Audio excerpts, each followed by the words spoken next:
Hello everyone, welcome to Guidely. तो हम यहाँ पर पीपीवी से रिलेटेड जितने भी इंपॉर्टेंट कॉन्सेप्ट्स हो सकते हैं जिससे रिपीटेडली प्रीवियस ईयर में क्वेश्चंस आए हैं उन सभी को यहाँ पर देखते हैं। तो ये हमारा चैप्टर 2 है, उसका पार्ट 3 है जिसमें हम एएमएल केवाईसी गाइडलाइंस के बारे में देख रहे हैं।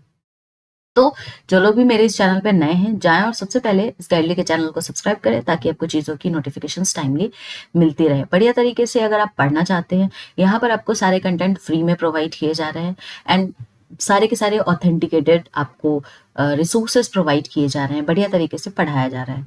तो अगर आपको लगता है कि आपको जैब 2025 एग्जाम्स को टारगेट करना है, सीरियस है उसके लिए, तो ज़रूर हमारे चैनल को सब्सक्राइब कीजिए। चलिए पार्ट 3 पे चलते हैं। उससे पहले पार्ट 2 में मैंने एक सवाल पूछा था। क्वेश्चन था, what is the primary objectives of storing funds in a terrorism financing.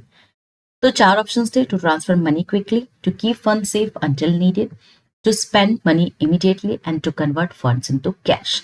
ये 4 ऑप्शंस थे, इसमें से आपको बताना था करेक्ट आंसर क्या होगा। तो क्या होता है इसका करेक्ट आंसर? इसका करेक्ट आंसर था to keep funds safe until needed. ठीक है, नाउ आगे चलते हैं। आज हम पढ़ेंगे हाउ डज एएमएल यानी anti money laundering work in banking. तो सबसे पहले आप देख रहे हैं कि केवाईसी। तो जब भी यहाँ को एग्जाम्पल से चीजों को समझिए, जब भी कोई भी कस्टमर अकाउंट ओपन कराने आता है तो हम सबसे पहले कस्टमर्स की आइडेंटिटी, उनका एड्रेस प्रूफ, ये सारी चीजें लेते हैं, राइट। यानी कि हम अच्छी तरीके से उनका केवाईसी करते हैं, नो योर कस्टमर, वेरीफाई करते हैं उनकी सारी चीजों को। दूसरा होता है कस्टमर ड्यू डिलिजेंस। अब इसमें हम क्या करते हैं, जो भी कस्टमर्स का डॉक्यूमेंट होता है उसको वेरीफाई करते हैं। जो गवर्नमेंट की तरफ से वॉच लिस्ट आता है उसमें हम उनके नेम को चेक करते हैं, ये क्रॉस वेरीफाई करते हैं कि कहीं ये इलीगल एक्टिविटीज में इन्वॉल्व तो नहीं है। तो ये सारी चीजें हम यहाँ पर करते हैं। जब ये हो जाता है उसके बाद हम मॉनिटर करते हैं कस्टमर्स के ट्रांजेक्शन्स को। यानी कि जैसे मान लीजिए हर दिन कस्टमर्स के अकाउंट में 50,000 का ट्रांजेक्शन हो रहा है, अचानक से एक दिन 10 लाख का ट्रांजेक्शन इनफ्लो ऑफ मनी दिखाई दिया, तो ये क्या हुआ, यहाँ पर सस्पिशन हो गया क्योंकि पता ही नहीं है कि अचानक से 10 लाख रुपए आए कहाँ से। तो इसके एक्सप्लेनेशंस अगर कस्टमर नहीं दे पाता है कि ये 10 लाख रुपए उनके अकाउंट में आए कहाँ से हैं, तो फिर यहाँ पर बैंक क्या करती है, बैंक जो हमारी सस्पिशियस एक्टिविटी रिपोर्ट होती है, रिपोर्टिंग अथॉरिटी होती है, उनको जाकर रिपोर्ट करती है रिगार्डिंग द सेम ट्रांजेक्शंस। अब ये सस्पिशियस एक्टिविटी रिपोर्टिंग अथॉरिटीज कौन होते हैं, तो आपने एक देखा होगा, कल ही मैंने आपको बताया था, फाइनेंशियल इंटेलिजेंस यूनिट जो इंडिया में होती है, इनका काम क्या होता है, डिटेक्ट करना सस्पिशियस एक्टिविटीज को। तो ये क्या करती है, कलेक्ट करती है, रिपोर्ट बनाती है, इंफॉर्मेशंस वगैरह के लिए स्टडी करती है, रिसर्च करती है रिगार्डिंग द ट्रांजेक्शंस रिलेटेड कोई भी सस्पिशियस एक्टिविटी होती है। तो यहाँ पर उनको ये रिपोर्ट करती है, फिर वो क्रॉस वेरीफाई करती है कि वेदर चीजें जेन्युइन है कि नहीं। तो इस तरीके से आपका एंटी मनी लॉन्ड्रिंग वर्क करता है बैंकिंग सेक्टर में। अब हम आते हैं केवाईसी पॉलिसी पे। तो आपको मैं बता दूं, पहले यानी बिफोर 2002 केवाईसी कैसे होता था, केवाईसी गाइडलाइंस कैसे फॉलो किए जाते थे। तो पहले ना बड़ा ही सिंपल मेथड होता था, कोई भी इतने, जैसे आज के डेट में देखते होगे आप कितने स्ट्रिक्ट रूल्स हैं। आपको जब भी कोई बैंक अकाउंट ओपन कराने जाते हो तो आपको प्रॉपर डॉक्यूमेंटेशंस होती है, प्रॉपर वेरिफिकेशंस किया जाता है, देन ही आपका डॉक्यूमेंट्स और अकाउंट्स ओपन किया जाता है। पहले ऐसा नहीं था। पहले क्या होता था, जैसे मान लीजिए कोई बंदा है, मुझे बैंक अकाउंट ओपन कराना है, मेरा कोई फ्रेंड पर्टिकुलर बैंक में है, यानी कि एबीसी बैंक में उसका अकाउंट है। तो मेरा वो फ्रेंड है, तो मैंने उसको बोला कि तुम अपने एबीसी अकाउंट बैंक में मेरा भी अकाउंट ओपन करा दो। तो क्योंकि मैं अपने फ्रेंड को जानती थी और मेरा फ्रेंड इस एबीसी बैंक में बैंक अकाउंट होल्डर है, तो बस ऐसी पहचान से वहां पर जाकर आपको एक सिंपल सा डॉक्यूमेंट फॉर्म फिल करना होता था, आप अपना नेम एड्रेस फिल करते थे, दैट्स इट, एक फॉर्मेलिटी होती थी। या कोई भी बैंक का मेंबर आपका जान पहचान का है, जो आपको जानता है, आपका फ्रेंड है, तो वो आपका बैंक अकाउंट ऐसे ही ओपन करा देता था। तो पहले इतने रूल्स नहीं थे, लेकिन अब आफ्टर 2002 यहाँ पर KYC guidelines reserve bank of India के द्वारा एक स्ट्रिक्ट गाइडलाइंस लाया गया, जिसमें ये बोला गया कि जो पहले आप रूल्स को फॉलो करते थे, बेसिकली ये रूल तो था नहीं, आप जान पहचान वाले हो तो आपका बैंक अकाउंट ओपन हो जाएगा, इस तरीके से होता था। अब उसको बंद कर दिया जाए। अब यहाँ पर प्रॉपर केवाईसी गाइडलाइंस होगी, proper anti money laundering norms को फॉलो किया जाएगा। यानी कि हम सीडीडी भी करेंगे, कस्टमर्स का अगर कोई सस्पिशियस एक्टिविटीज दिखाई दे रही है उनके क्लोजली अकाउंट्स को क्रॉस वेरीफाई करेंगे, वॉच लिस्ट में उनका नाम चेक करेंगे, सारी चीजें हम यहाँ पर प्रॉपर तरीके से करेंगे। तो इसके बाद पोस्ट 2002 के बाद आप देखेंगे प्रॉपर तरीके से केवाईसी गाइडलाइंस होती थी। आज के डेट में सारे बैंक्स इस केवाईसी पॉलिसी को फॉलो कर रहे हैं और इस केवाईसी पॉलिसी के तहत कस्टमर्स के वेरिफिकेशन प्रोसेस को कंटिन्यू कर रहे हैं। क्यों ऐसा किया गया? ताकि जो भी हमारा मनी लॉन्ड्रिंग था और टेररिज्म फाइनेंसिंग था उससे अपने कंट्री को, अपने बैंक को, अपने इंडिया को, अपनी इकोनॉमी को बचाया जा सके। ठीक है, इसके बाद हम यहाँ पर कुछ की एलिमेंट्स की बात करेंगे। तो यहाँ पर आप देखेंगे जो ये केवाईसी जो है इसको किसके द्वारा अप्रूव्ड किया जाता है, तो बोर्ड ऑफ डायरेक्टर्स और जो हमारे डेजिग्नेटेड कमेटी मेंबर्स होते हैं उनके द्वारा इस केवाईसी पॉलिसी को अप्रूव्ड किया गया है। अब इसमें क्या होता है, रेगुलरली आप रिव्यू करते हो अपने कस्टमर्स के अकाउंट को, यानी कि एटलीस्ट वंस अ ईयर, साल में एक बार आपको रिव्यू करना है अपने केवाईसी पॉलिसी को, अगेन रिव्यू करना है अपने कस्टमर्स के लिए। कब? जब कोई चेंजेस आते हैं रेगुलेशंस में या जब कोई भी आप नया बिजनेस एरिया बैंकिंग सेक्टर में इंटर करते हो, यानी कि अगर आप कोई नया प्रोडक्ट्स लाते हो, कोई भी नए रूल्स अप्लाई करते हो, तब आपको केवाईसी करना है। तो साल में एक बार आपको रिव्यू करना है। यहाँ पर आप देखेंगे जो प्रिंसिपल ऑफिसर है ये रिस्पॉन्सिबल होते हैं, जितनी भी केवाईसी पॉलिसी है वो टाइम टू टाइम अपडेट हो रहे हैं या नहीं।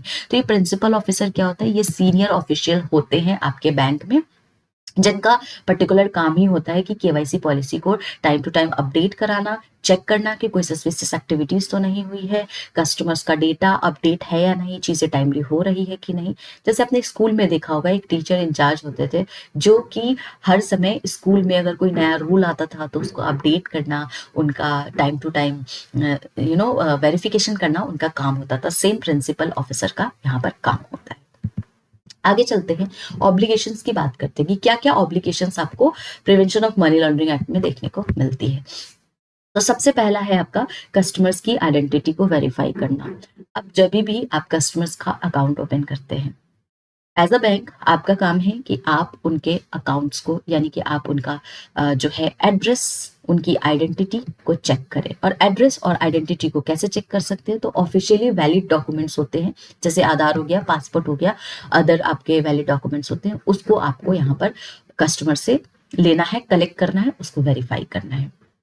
जो भी ट्रांजेक्शन्स होते हैं कस्टमर्स के, उनको आपको रिकॉर्ड करके रखना है। ठीक है, for the 5 years from the transaction date. जैसे आज अगर मैंने ट्रांजेक्शन्स किया, कोई भी डिपॉजिट्स किया, कोई भी विड्रॉवल किया, तो आज से लेकर के 5 साल तक उसका रिकॉर्ड रखना है।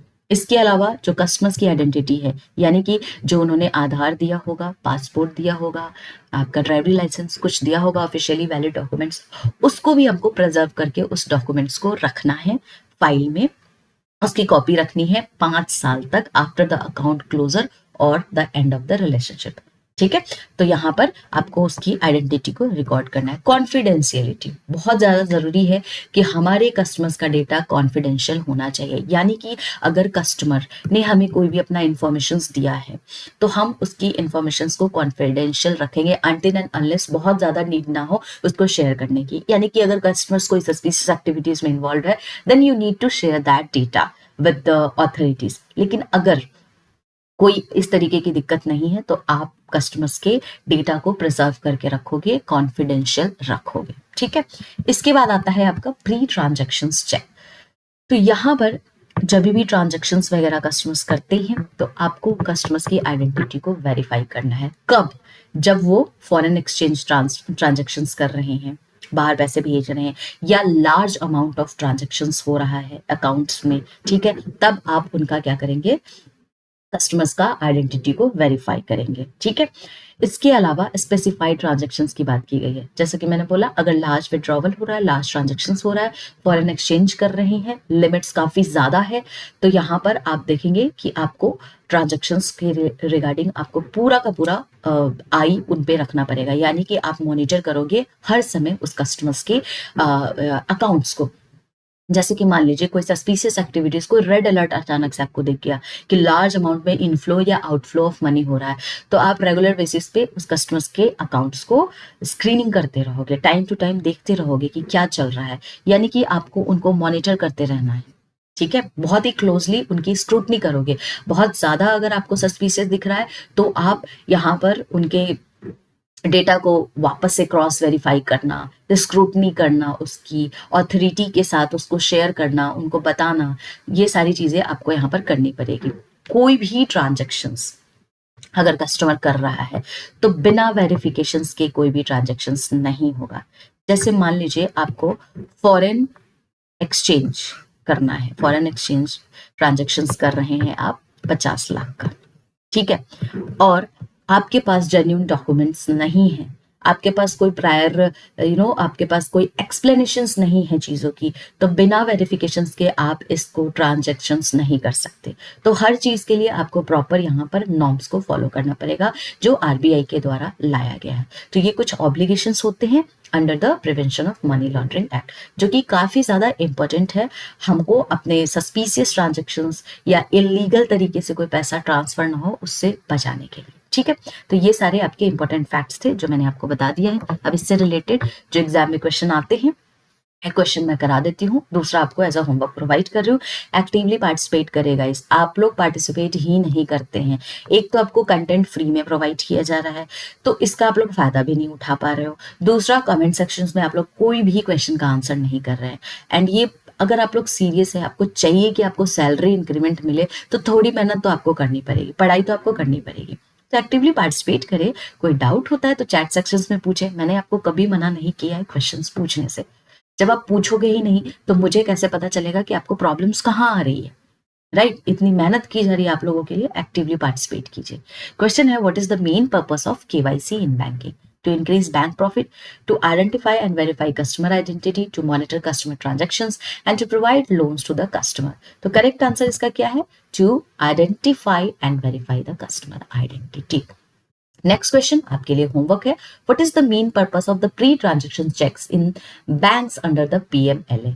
To process transactions faster, to verify customer identity, financial position, transactions purpose, to avoid reporting suspicious activities, and to waive high value transaction charges. बहुत ही बेसिक सा सवाल पूछा है, इस सवाल का जवाब आप लोग चैट सेक्शंस में दीजिए। कोई डाउट होता है तो मुझसे कमेंट सेक्शंस में पूछिए। वीडियो पसंद आ रहा है तो ज़्यादा से ज़्यादा लोग लाइक कीजिए, सब्सक्राइब करना ना भूले। बढ़िया तरीके से यहाँ पर जैब एग्जाम्स की तैयारी करें, कमेंट्स करें, शेयर करें वीडियो को। कोई डाउट होता है तो आप हमें कॉल भी कर सकते हैं। चलिए मिलते हैं अब हम लोग नेक्स्ट वीडियो में।